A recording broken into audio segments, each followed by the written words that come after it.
الرحمن الرحيم الحمد لله نحمده ونستعينه ونستغفره ونؤمن به ونتوكل عليه ونعوذ بالله من شرور أنفسنا ومن سيئات أعمالنا من يهده الله فلا مضل له ومن يضلله فلا هادي له ونشهد أن لا إله إلا الله وحده لا شريك له ونشهد أن سيدنا ومولانا محمدا عبده ورسوله أما بعد فأعوذ بالله من الشيطان الرجيم بسم الله الرحمن الرحيم ونريد أن نمن على الذين استضعفوا في الأرض ونجعلهم أئمة ونجعلهم الوارثين ونمكن لهم في الأرض ونري فرعون وهامان وجنودهما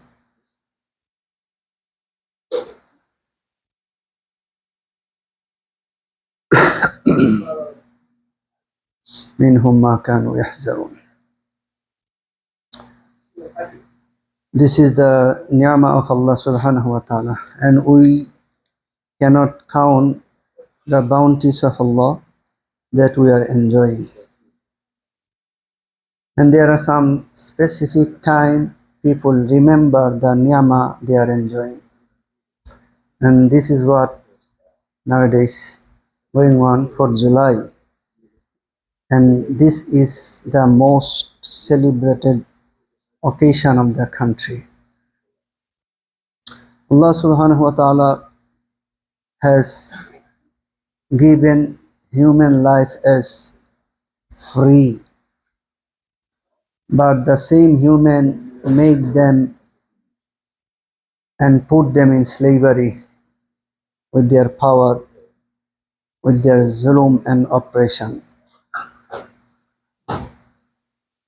Allah ta'ala আমাদের দুনিয়ার যত নিয়ামত দিছেন, কোনো নিয়ামত মানুষ ছোট মনে করার সুযোগ নাই।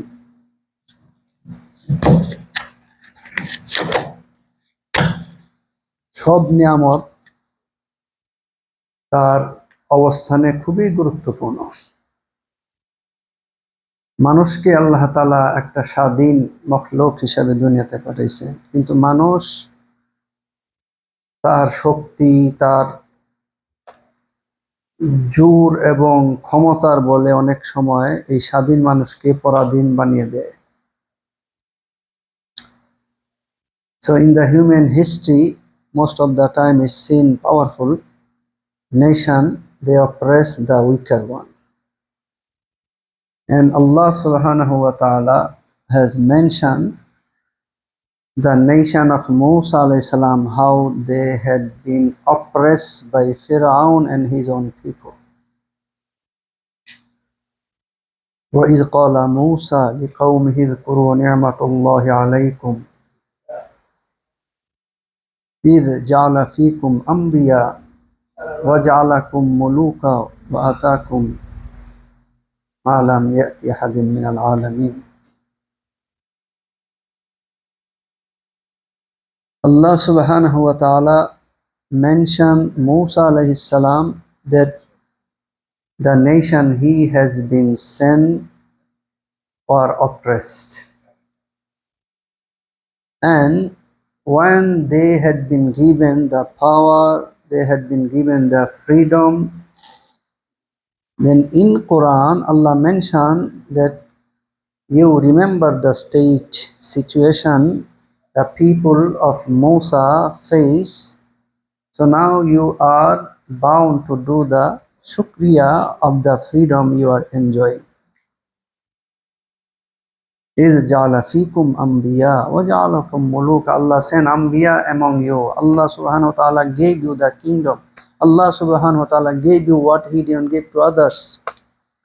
এইভাবে কোরআনে আসছে মুসা আলাইহিস সালাম তার জাতিকে বললেন, যখন তারা ফ্রি স্বাধীন জীবন যাপন করতেছে, যে তোমরা ওই সময়ের কথা মনে করো, আল্লাহর নিয়ামত তোমাকে যা এখন তোমরা উপভোগ করতেছো, স্বাধীন জীবন যাপন। এক সময় তোমরা ছিলা অত্যাচারিত। ইন্না ফিরআউনা আলা ফিল আরদি ওয়াজআলা আহলাহা শিয়া'আন ইয়াস্তাযইফু তা'iফাতাম মিনহুম ইউযাব্বিহু আবনাআহুম ওয়া ইয়াস্তাহয়ী নিসাআহুম. The zulm and oppression was Pharaoh was very strange. He used to slaughter the children and he is to keep the daughters alive so that he can take benefit, he can take khidmat service from them. ফেরাউন যে জুলুম করতো এটা একটা অদ্ভুত টাইপের জুলুম ছিল। ছেলে বাচ্চাদেরকে সে জবাই করে ফেলতো, মেয়ে বাচ্চাদেরকে রেখে দিত যেন তার কাজে লাগে। এরকম একটা পরিস্থিতিতে মূসা আলাইহিস সালামকে আল্লাহ ওই সমাজের মধ্যে পাঠাইলেন যে সমাজের মানুষ অত্যাচারিত। এখন আল্লাহ তাআলা বলেন ওই সময়ের কথা মনে করো যখন ফেরাউন এই ধরনের অত্যাচার তোমাদের সাথে করছে, আর আল্লাহ তোমাদেরকে এখন ফ্রিডম দিছে, তোমাদেরকে দেশ দিছে, তোমাদেরকে ক্ষমতা দিছে, তোমাদেরকে শক্তি দিছে। তো এই যে নিয়ামত আল্লাহ দিছে এটার শুকরিয়া কি? ঈদ জাআলা ফীকুম আমবিয়া ওয়া জাআলাকুম মুলুকা, তোমাদেরকে কিংডম আল্লাহ তাআলা দিছেন। ওয়াতাকুম মা লাম ইউতি আহাদাম মিনাল আলামিন, অন্যান্য মানুষকে এইভাবে নিয়ামত দেন নাই যেভাবে তোমাদেরকে দিছেন। The ni'am and bounty Allah gave you, He didn't give to others. He gave you power and kingdom. On the other hand, you had been treated as slave. Now you are in the position of role and power and authority. So এতে বোঝা যায়, we can understand when somebody is blessed with ni'mah, he should be thankful to Allah. For example, we got freedom in 1971, beforehand 47 from British empowerment, and in the context of America I think it was 1776. So they also had gone through the slavery. So this is the reason people they have the occasion and is observed widely in the whole country. But the thing is, the point to notice, as a mu'min, I have to be mu'min all time in the state of happiness and any state of that we feel good about it. Anything we have that pleases our life, even if we face any kind of difficulties and situation severe in our life, in every state I have to keep in my mind that I am a mu'min believer. একজন মানুষের জীবনে হাসি খুশি সুখ দুঃখ সব situation আসবে, অপরদিকে আবার বৈরী পরিস্থিতিও আসে মানুষের জীবনে, কিন্তু একজন মুমিন তার জীবনের সর্বক্ষেত্রে সে মুমিন হবে, আল্লাহর একনিষ্ঠ বান্দা। সে যে আল্লাহর বান্দা ওইটাকে মাথায় রেখে সে চলবে, এটা হলো তার মুমিন হওয়ার সব সময়ের পরিচয় হবে। রাসূলুল্লাহ সাল্লাল্লাহু আলাইহি ওয়াসাল্লাম said, সাউতানে মালউনানে ফিদ দুনিয়া ওয়াল আখিরা, সাউতু মিজমার ইনদাল নি'মা ওয়া সাউতু রান্না ইনদা মুসিবা। দুই ধরনের আওয়াজ এটা দুনিয়া আখিরাতে সব সময় অভিশপ্ত। Two sounds are in dunya and akhirat always cursed, mal'oon, in dunya and akhirat everywhere. One is the sound of flute and the other one the sound of weeping in the state of musibah and difficulties. Like when people are in state of happiness, then they arrange the instrument, they arrange the programs of song and dancing that is excluded from our deen. Rather, in our deen, to express the state of goodness and happiness, to involve and engage in slavery of Allah. আমাদের শরীয়তে যখন কোনো খুশির মুহূর্ত হয় সেই মুহূর্তে নবী সাল্লাল্লাহু আলাইহি ওয়াসাল্লাম বরং humble, he taught him to be more humble. Like it came in hadith, when Rasulullah sallallahu alaihi wasallam was entering Makkah as victorious, he was on his horse so much down that his chest was about to touch his horse on the ride he was on. নবী সাল্লাল্লাহু আলাইহি ওয়াসাল্লাম যে রাইডের মধ্যে ছিলেন, নম্রতায় এত অবনমিত হয়ে গেছিলেন যে নিজেকে একদম ওনার রাইডের কাছাকাছি নিয়ে গেছেন, বুকটা যেন লেগে যায়, নিজেকে নিচু করে মক্কা শহরে। On the other hand, he was entering as a victorious king, victorious authority of the time. ওই সময় নবীজি মক্কায় প্রবেশ করতেছেন যখন সব থেকে বেশি ক্ষমতার অধিকারী রাসূলুল্লাহ সাল্লাল্লাহু আলাইহি সাল্লাম, কিন্তু নিজেকে এইভাবে মক্কা শহরে উপস্থাপন করতেছেন যে একজন আল্লাহ তাআলার সব থেকে দুর্বল এবং সব থেকে নম্র মানুষ হিসাবে। Deen taught us in the state of goodness to be more humble, to engage ourselves in more ibadah and worship Allah. খুশির ক্ষেত্রে বেশি আল্লাহর দিকে রুজু হওয়া, এটা হলো তাকওয়ার পরিচয়। This is the real থ্যাঙ্কফুলনেস। আরেকটা আওয়াজ মানুষের বিপদ আপদে চিল্লাচিল্লি কান্নাকাটি, this is also cursed. So there is a balance in our deen.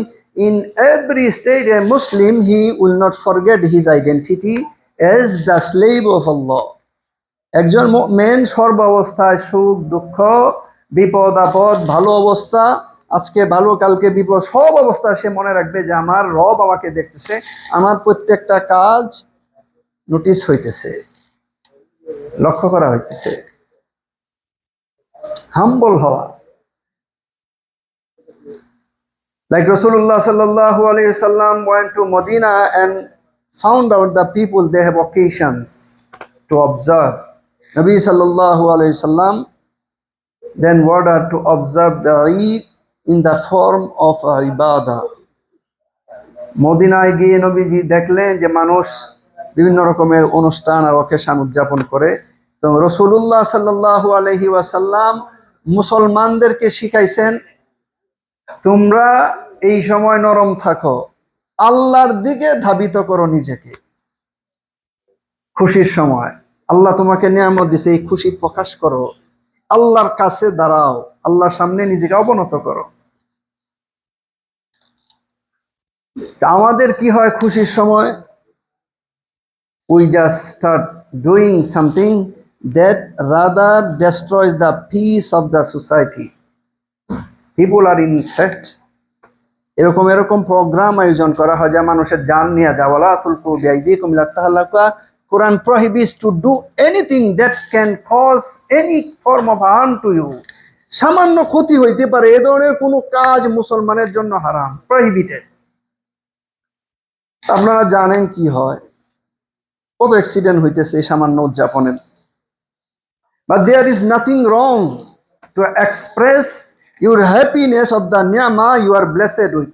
আপনাকে আমাকে আল্লাহ তাআলা আমেরিকার মতো এক জায়গায় নিয়ে আসছেন, এত সুযোগ সুবিধা আমি ভোগ করতেছি, অবশ্যই আমাকে খুশি হইতে হবে, এটাকে প্রকাশ করতে হবে। But the way of course should be the way of our শরিয়া, দ্য পারমিসিবল ওয়ান, আমার দিন যেভাবে পারমিট করে। There is nothing wrong to organize programs so where there will be the talk of the people who sacrifice for the country, so that our youth, they can develop the zeal, they can understand what I am going to do for the country in future if I am in need of the country. আমি যদি দেশের প্রয়োজনে আমাকে ডাকা হয়, তাহলে আমাকে কিভাবে আগে আসতে হবে, স্যাক্রিফাইস করতে হবে, এটা সে শিখবে কোথায়? এই জন্য কোনো অনুষ্ঠান করতে কোনো অসুবিধা নাই। যারা আমাদের পূর্বপুরুষ বা যারা এই দেশে তাদের জীবন দিয়ে স্বাধীনতা নিয়ে আসছে আমাদের জন্য, আজকে আমরা এটাকে উপভোগ করতেছি, অবশ্যই সে ধরনের প্রোগ্রাম ব্যবস্থা করা এটা ভালো কাজ। ক্ষেত্র বিশেষে এটা সওয়াবের কাজও হইতে পারে। If there is nothing that can derail our youth, আমাদের জওয়ানরা তারা বিপথে যায়, এ ধরনের কোনো কাজ যদি না হয়, সেখানে history, culture, sacrifice, the people who came before, who were against the oppressor, who fought them, who beat them, of course should be discussed. কিভাবে স্বাধীনতা আসলো আমাদের বাচ্চাদের জানা দরকার। That's why there is one subject is compulsory in this country. It's called what was the subject? History, social studies. It includes, it focuses all the aspects, the sacrifice and the culture, everything is a part of life. People cannot get rid of this. এটা ছাড়া তার জীবন হবে না, সেই দেশে থাকবে, এই দেশের কালচারের মধ্যে তাকে থাকতে হবে, but he will have to also at the same time stay and live, survive with his parts and parcel of life. This is called din. তার দিন নিয়ে তো বাঁচতে হবে তাকে। তো তার দিন শিখার পরে দিনের মধ্যে কোনো তো বাধা নাই। আর আমাদের কি হয়, গান বাজনা, the arrangements of program where the songs are there, and that causes the destruction of the peace of the environment. Tranquility is completely messed up. আমাদের এরকম পরিস্থিতি হয় যে মানুষের ঘুম তো দূরের কথা, রাস্তাঘাটে আপনি থ্রেটেন স্টেট, বিপদ যে কোনো সময় চলে আসতে পারে। এইটা not only din nor any religion counts accepts. কোনো ধর্মেই, ইসলাম তো দূরের কথা, কোনো ধর্মে এ ধরনের চান্স সুযোগ নাই। দেখেন রাসূলুল্লাহ সাল্লাল্লাহু আলাইহি ওয়াসাল্লাম, সাহাবী হযরত আব্দুল্লাহ ইবনে Masud, he said innal ghina yumbitu an-nifaq fil qalb kamal ma yumbitu az-zara. গান বাজনা, songs, it grows hypocrisy in the heart. It cultivates hypocrisy as water cultivates vegetation. গান বাজনা, শরীয়ত বহির্ভূত কার্যক্রম, dancing,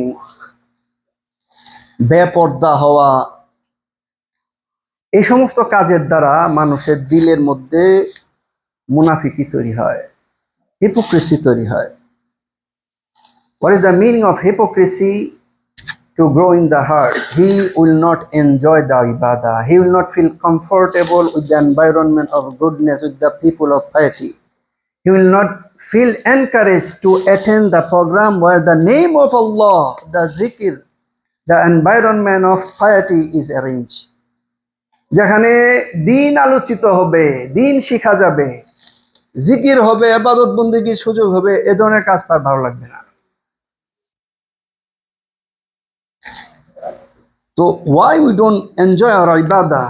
The reason, we have something developed in our heart that is a big block to enjoy the real test of ibadah. আমরা নামাজ ঠিকই পড়ি, রোজা ঠিকই রাখি, হজও যাই, সব কাজ আমাদের দ্বারা হয়, কিন্তু মজা আসে না। কেন আসে না? কারণ আমি এই পরিবেশ নিজের মধ্যে ডেভেলপ করছি যা বিরাট বাধা আমার উপভোগের মধ্যে। May Allah give us tawfiq to understand. Amen. May Allah give us tawfiq to adopt the real understanding of freedom. আল্লাহ তাআলা আমাদের যে সুযোগ সুবিধা এই দেশে দিয়েছেন, স্বাধীনতা, সব ধরনের সুযোগ সুবিধা, even there is no block I see in my experience. Any field you can go, you can get the opportunity. At the same time, I should always keep in mind that I am a mu'min. I cannot forget my identity as a believer in the tawheed, in the lifestyle of Rasulullah sallallahu alaihi wasallam. যেখানেই আমি যাই, আমি তো একজন আল্লাহর প্রিয় বান্দা হইতে চাই, আল্লাহর মুমিন বান্দা হইতে চাই। সেটার প্রমাণ রাখতে হবে আমার সব কাজে, খুশির সিচুয়েশন হোক, দুঃখ বিপদ আপদ হোক, সর্বাবস্থা আমাকে ব্যালেন্স মেনটেন করতে হবে। The deen of Allah taught by Rasulullah, trained by Rasulullah sallallahu alaihi wasallam is the main source that will help me to balance in all sphere of my life. Wa akhiru da'wana anil hamdulillahi rabbil alamin. Those who couldn't make sunnah